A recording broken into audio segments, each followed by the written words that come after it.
Merci beaucoup pour votre introduction, merci beaucoup pour votre invitation également.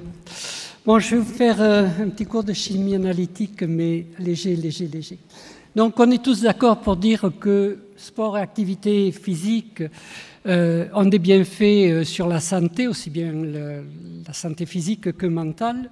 Mais le sport a cependant quelques aspects négatifs, j'en citerai au moins deux, c'est la violence dans les stades, et l'autre c'est ce recours à des substances dont l'objectif est d'augmenter artificiellement la performance. Alors je vais être clair là-dessus parce qu'il peut y avoir une confusion avec ce qui a été dit ce matin. Ce n'est pas parce qu'une substance augmente la performance qu'elle est dopante. Pour un sportif, le dopage se réfère à une liste publiée chaque année par l'Agence mondiale antidopage, liste des substances et méthodes dopantes. Et c'est l'usage d'une méthode ou d'une substance ou de plusieurs substances de cette liste qu'on appellera dopage. Donc pourquoi lutter contre le dopage? D'abord, le dopage est contraire aux valeurs du sport, mais comme ça a été dit précédemment, il met en danger la santé, voire d'un grand nombre d'athlètes, et pas uniquement des athlètes professionnels, beaucoup d'athlètes amateurs. Donc il y a deux façons de lutter contre le dopage, c'est l'éducation, c'est ce que fait beaucoup l'Agence française de lutte contre le dopage, le ministère de la Jeunesse et des Sports, et au niveau des sportifs, il y a le dépistage du dopage. Alors, qu'est-ce que c'est que le dépistage? En quoi consiste le dépistage du dopage? C'est donc d'aller rechercher la substance ou un métabolite. Le métabolite, c'est la substance qui a été transformée par l'organisme, en général pour une excrétion plus rapide. Et ça, on va le chercher dans quoi? Essentiellement dans les urines, mais aussi dans du sang, plasma ou sérum. Et tout dernièrement, je vous montrerai dans ce qu'on appelle des dry blood spots. C'est des petits spots de sang séché qui sont prélevés sur un sportif en ou hors entraînement. Cette année, ces analyses sont réalisées par des laboratoires accrédités qui ont une double accréditation. Donc je passe sur la première accréditation, elle est assez commune à beaucoup de laboratoires, notamment des laboratoires d'analyse médicale. Les laboratoires antidopage ont une autre accréditation qui est une accréditation AMA qui est beaucoup plus drastique, qui leur impose des minimums de détection des substances et également des contrôles en aveugle ou en simple ou en double aveugle tout au long de l'année, en sachant que si un laboratoire manque un contrôle, il sera suspendu. Le déroulement d'un contrôle, là encore rapidement, donc en général le sportif fournit deux échantillons, enfin un échantillon qui est divisé en deux, sauf si c'est un prélèvement de sang, on prélèvera deux tubes de sang.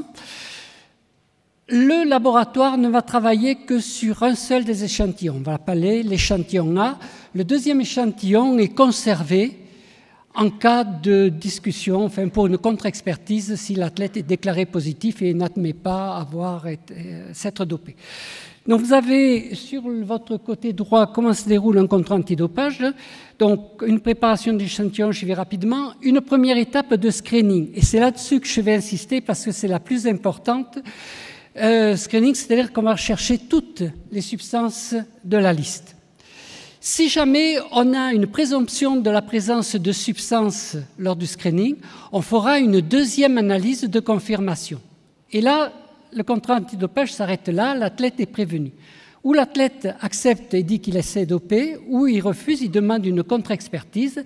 Et là, il viendra en présence d'assistants, d'avocats, pour refaire l'analyse sur l'échantillon B. Donc, comme vous le comprenez, il y a pour le laboratoire une exigence à fournir des résultats analytiques sans interprétation équivoque. Ou c'est dopé, ou c'est pas dopé. Et il ne faut pas faire de faux positifs. C'est dramatique, surtout pour des athlètes professionnels. Et il faut faire le moins possible de faux négatifs. Sinon, ça ne sert plus à rien de faire des contrôles antidopage. Alors, je vais passer maintenant au côté analytique, au challenge des contrôles antidopage. Le premier challenge consiste à rechercher un peu plus de 700-750 substances. Et comme vous le voyez là-dessus, ce sont des substances qui ont qui sont de structure et de propriétés physico-chimiques. Alors, quand je parle de propriétés physico-chimiques, je parle de polarité, de propriétés acido-basiques, je passe de masse moléculaire totalement différentes. Vous voyez sur l'échelle, on part de petites molécules donc, qui font quelques daltons jusqu'à des centaines de kilodaltons. On a des métaux. Il y a du cobalt, il y a des gaz, comme le xénon, à chercher. Qui plus est, ces substances vont se trouver dans l'organisme sur un large domaine de concentration. Certaines à des concentrations de l'ordre de la picomole, d'autres à l'ordre de la millimole. Ces substances, vous allez devoir les rechercher dans, en gros, 45 millilitres d'urine, sachant qu'il faut garder de l'urine pour la deuxième étape de contrôle en cas où on trouverait on aurait des soupçons de positifs lors de la première étude. En général, dans un temps assez limité, 10 jours, ça peut vous paraître long, mais pour vous donner une idée, le laboratoire du contrôle antidopage français fait actuellement 23 000 analyses par an. Donc vous divisez par le nombre de jours et regardez le nombre d'échantillons qu'il faut passer par jour. Pour certains sports, comme le Tour de France ou les Jeux Olympiques, par exemple, on a un rendu de résultats dans les 24 ou 48 heures. Bon, il faut le faire également au moindre coût, parce que des laboratoires antidopage, il n'y en a pas beaucoup dans le monde, à peu près une trentaine, mais il y a une concurrence pour les prix, surtout au niveau des grands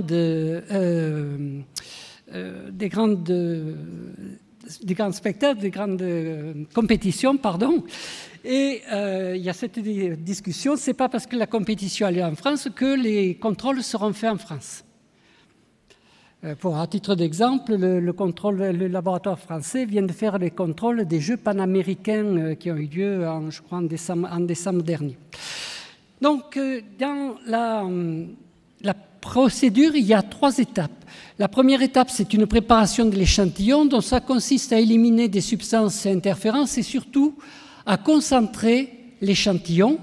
Après, il y a une étape de séparation dont on va séparer les différents constituants de l'échantillon et après, il va falloir identifier ces différents constituants.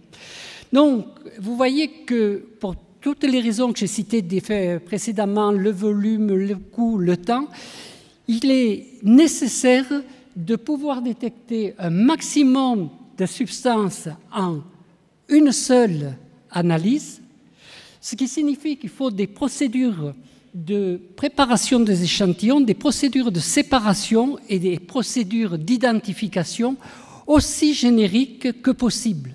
Donc on ne va pas chercher la meilleure méthode d'extraction, la meilleure méthode de séparation pour chaque substance. N'empêche qu'il faut respecter les minimums exigés par l'AMA. Alors, il y a une méthode de choix dans l'analyse antidopage, c'est le couplage de la chromatographie, donc pour séparer les substances, qu'elles soient gazeuses ou liquides, à la spectrométrie de masse, qui est un détecteur quasiment universel.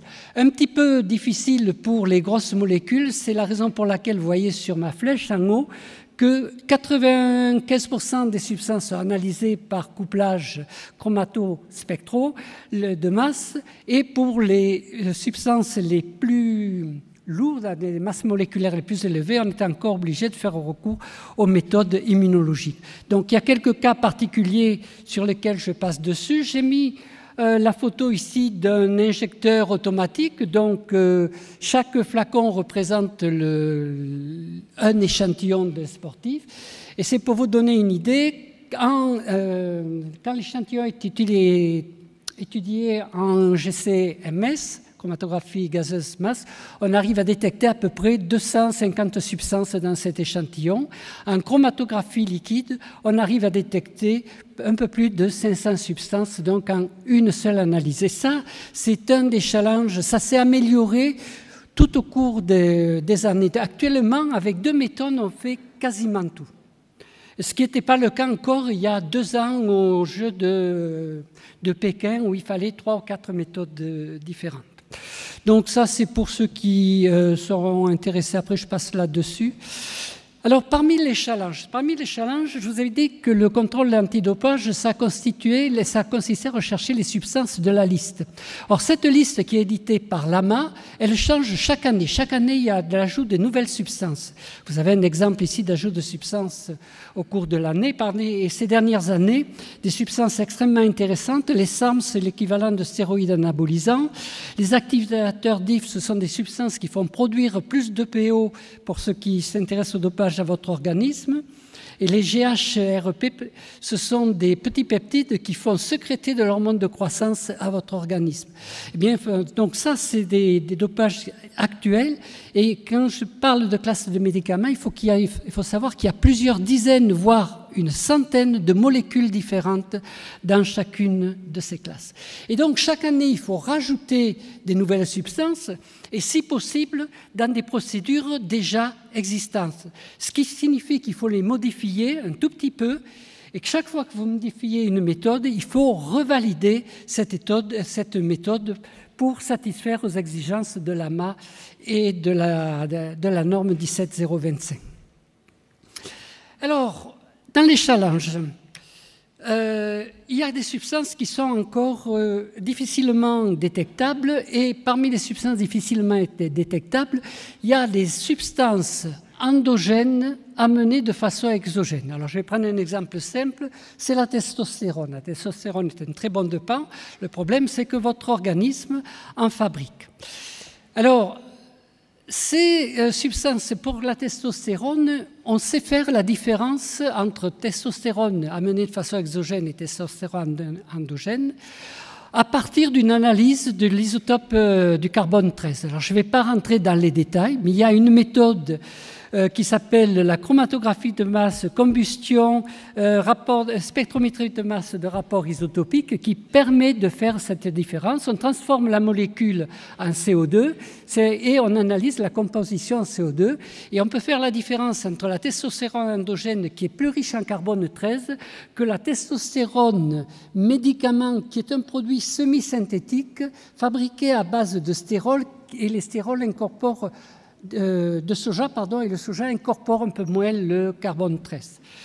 Mais cette méthode-là n'est pas applicable à d'autres molécules endogènes bien plus grosses comme les insulines, l'IGF-1 ou une qui est intermédiaire qui s'appelle l'ECA. Et puis on a des substances et des méthodes dopantes qui ne sont pas détectables. Il faut savoir que quand on fait du dépistage de dopage, on fait du dépistage ciblé, c'est-à-dire on va chercher les substances qui sont connues et dont on sait qu'elles sont utilisées. Et là, il y a des petits malins qui, à partir de substances connues, font une légère modification chimique. Peut-être certains d'entre vous se rappellent de l'histoire de Balco. Voilà ce qu'avait fait, alors je ne sais pas où est c'est ici. Oui. Le produit interdit qui était recherché par les laboratoires, c'était la gestrinone, c'est celui-là. Eh bien, ce laboratoire avait fabriqué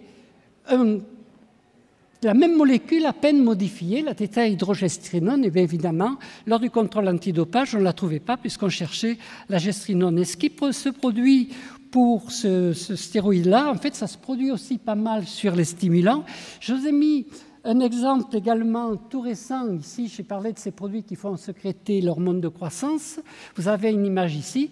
Eh bien, il y a un laboratoire qui s'est amusé à remplacer un de ces hydrogènes ici par un groupement glycine. Le produit n'a plus la même masse moléculaire, donc il échappe à la détection habituelle en spectrométrie de masse. Et alors, on a un problème avec ces substances-là parce que comment on les trouve? Et on les trouve parce qu'il y a une dénonciation ou parce qu'il y a une saisie douanière. Donc c'est extrait, ou alors les laboratoires font de plus en plus de veille sur Internet et en particulier sur le Darknet pour voir ce qui se vend. Le problème, c'est qu'il faut se les procurer pour pouvoir mettre des tests au point. Donc d'autres substances et méthodes dopantes difficilement détectables. Donc il y a des hormones à courte demi-vie, c'est-à-dire vous avez des produits comme le PO, l'hormone de croissance, vous les mettez dans l'organisme, ils vont disparaître très rapidement, mais la cascade des événements fait que l'effet dopant se fera alors qu'ils ne seront plus dans l'organisme. Et évidemment, les sportifs également tentent d'échapper au contrôle antidopage en s'injectant des microdoses. Et parmi les méthodes dopantes toujours pas détectables, il y a l'autotransfusion. Alors, comment on fait actuellement pour résoudre ces problèmes? Eh bien, en screening, maintenant, on est passé à une méthode qui s'appelle le couplage chromatographie, spectrométrie de masse haute résolution. En fait, ça permet à la fois de faire du dépistage ciblé et d'enregistrer les spectres de toutes les substances qu'on ne recherche pas. Et on stocke ces données, et quand on apprend que telle ou telle molécule a pu être utilisée, on peut retourner dans les données pour savoir depuis quand elle soit utilisée, voire condamner les sportifs. On stocke, lors des grandes compétitions, on stocke les échantillons pendant 10 ans, ce qui permet de refaire des analyses quand on a trouvé une nouvelle façon de détecter un produit, par exemple avec un métabolite qui, à la place de rester 48 heures, va rester plusieurs semaines, voire plusieurs mois.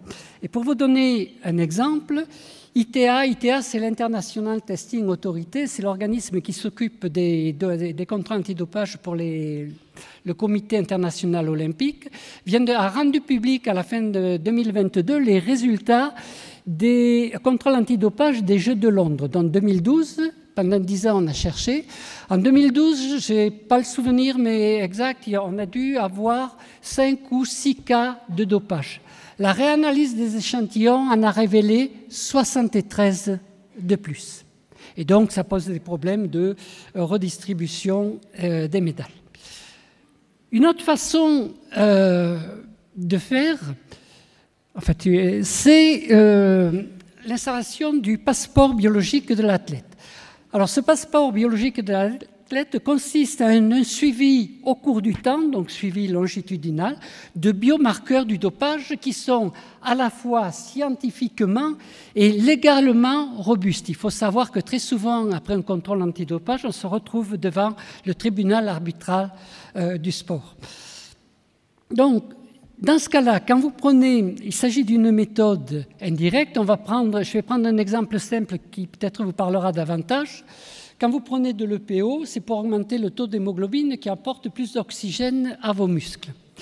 Eh bien, le passeport, le biomarqueur, l'hémoglobine est un biomarqueur, et lors du passeport biologique, on va comparer vos données, dans un premier temps, aux données de la population. Donc un homme, il a un taux d'hémoglobine normal entre 124 et 172 grammes par litre, et on a un logiciel qui, au fur et à mesure, adapte ce domaine de valeur normale aux valeurs normales de l'athlète. Voyez ? Et vous avez ici un vrai passeport. Vous voyez, ce passeport, si je l'avais comparé au domaine de valeur normale de la population, il n'avait rien d'anormal. Là, il montre qu'il y a quelque chose d'anormal. Après, il y a des experts qui vont étudier ces cas pour savoir s'il s'agit, oui ou non, de dopage. Donc, en gros, on a deux façons de faire du contrôle antidopage maintenant. Le contrôle toxicologique qui va rechercher la substance ou le métabolite. Donc, il faut nécessairement connaître la substance. Un seul échantillon suffit. Et cette méthode que j'appelle légale, qui finalement se moque pas mal de la substance, elle regarde l'effet d'une classe de substances, mais qui nécessite en contrepartie un contrôle longitudinal. Cette méthode-là n'est appliquée qu'aux athlètes d'élite. Alors dans les perspectives, depuis longtemps, et ça continue, il faut anticiper sur le détournement des nouvelles substances à des fins de dopage. Donc les laboratoires font toujours une veille scientifique, regardent ce qui sort, ce qui se trouve dans les pipelines de l'industrie pharmaceutique en étude, de façon à avoir, si possible, les substances avant qu'elles soient mises sur le marché. Et là, l'industrie pharmaceutique, depuis quelques années, joue le jeu et fournit les substances au laboratoire de façon que les tests sortent avant que les substances soient autorisées à être sur le marché. Il y a un seul bémol, c'est qu'elles sont sur Internet avant d'être autorisées d'être sur le marché. On continue à améliorer la détection par le dépistage ciblé, soit en étudiant davantage, on fait une étude approfondie du métabolisme des substances, parce que la substance disparaît en général rapidement de l'organisme, mais les métabolites peuvent rester plusieurs semaines, voire plusieurs mois. Donc il y a beaucoup de travail sur la recherche de métabolites dits long terme pour avoir des fenêtres de détection plus grandes. Alors on essaie également d'utiliser des méthodes analytiques nouvelles ou améliorées. Donc je passe là-dessus assez rapidement, je ne vais pas rentrer dans les détails, mais cette recherche d'augmentation continuelle de la sensibilité a conduit à des problèmes, parce que maintenant on trouve des cas positifs qui sont des dopages par inadvertance. Alors vous connaissez peut-être l'histoire de viandes qui ont été, des animaux qui ont été élevés par exemple avec du clenbuterol pour avoir davantage de viande. Je me souviens plus ce qu'on donne aux poules pour qu'elles pondent davantage. Bref, on a des substances qui proviennent de l'alimentation. Et pire que ça, on a des substances qui viennent du contact avec la transpiration. On a trouvé des athlètes positifs simplement parce qu'à cause de la sueur, ils s'étaient contaminés auprès d'un autre sportif qui, lui, était réellement dopé. Et donc ça devient un problème dans la détection. Alors ce qu'on cherche également, c'est à développer des méthodes analytiques non ciblées. Par exemple, des méthodes biologiques, comme celle qui est ici, vous voyez, essayez sur des tissus de voir si dans votre échantillon, il y a des substances qui provoquent une activité androgénique. Et là, tous les stéroïdes anabolisants androgènes vont avoir cette activité. Donc on n'aura plus besoin de chercher le produit lui-même, ce n'est pas tellement développé. Et on a également cherché, c'est extrêmement à la mode, à utiliser ce qu'on appelle les méthodes omiques. Alors qu'est-ce que c'est que les méthodes omiques ? Juste quand vous avez un schéma, donc du génome vous passez au transcriptome vous passez aux protéines, c'est l'ensemble des protéines, c'est le protéome, et la dégradation de ces protéines conduit à des métabolites. Alors les métabolites, ce sont vos acides aminés, vos sucres, vos triglycérides, etc. Donc ça c'est le processus physiologique. Quand vous prenez une substance, en fait vous allez agir sur vos gènes. Donc vous allez modifier les ARN, soit en surexprimant certains, soit en réprimant d'autres. Et donc là, il y a une technique qui s'appelle la transcriptomique qui consiste à regarder quels sont les ARN qui ont été modifiés. On peut faire la même chose des ARN, ça code pour les protéines, pareil, on peut chercher quelles sont, suite à la prise de telle ou telle substance, quelles sont les protéines qui sont augmentées, celles qui sont modifiées. Mais le meilleur, c'est d'aller au métabolome, c'est l'étape finale, et là on peut chercher quels sont les acides gras, les acides aminés, les sucres qui sont modifiés par la prise de telle ou telle substance.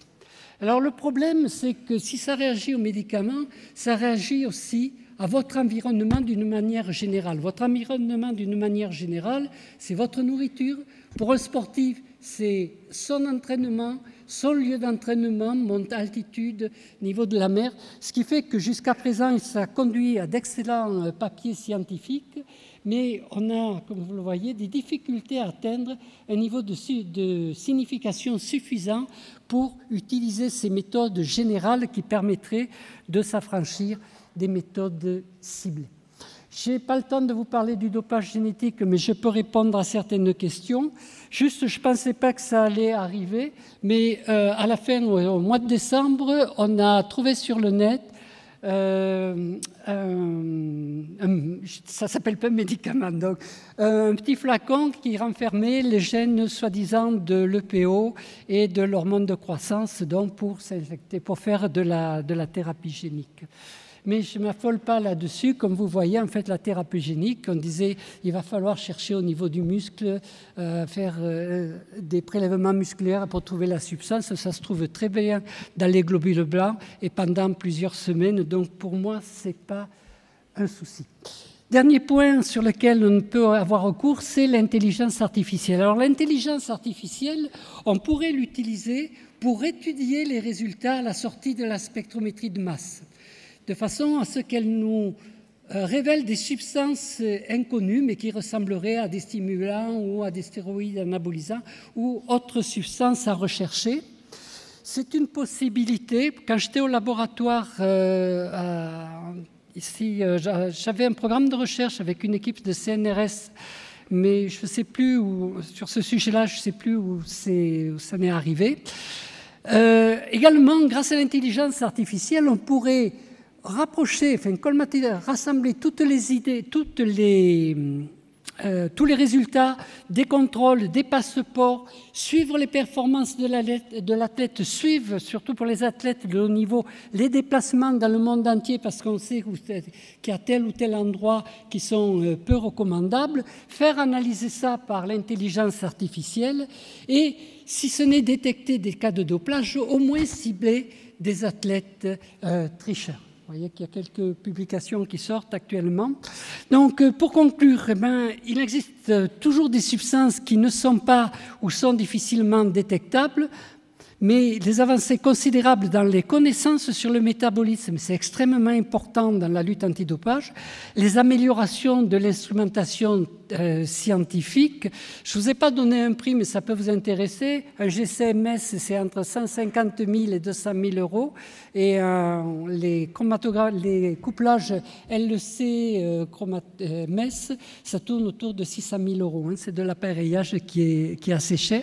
Donc, les analyses rétrospectives ont considérablement limité les possibilités de l'usage de méthodes antidopage. Néanmoins, il y a un nombre croissant de candidats médicaments qui arrivent sur le marché et qui plus est, essentiellement des candidats de nature peptidique, sont de plus en plus proches aux molécules endogènes. Et donc, ça continue à rester un défi pour les laboratoires de contrôle antidopage.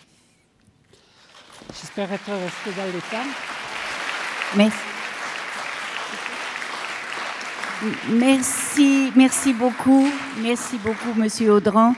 Nous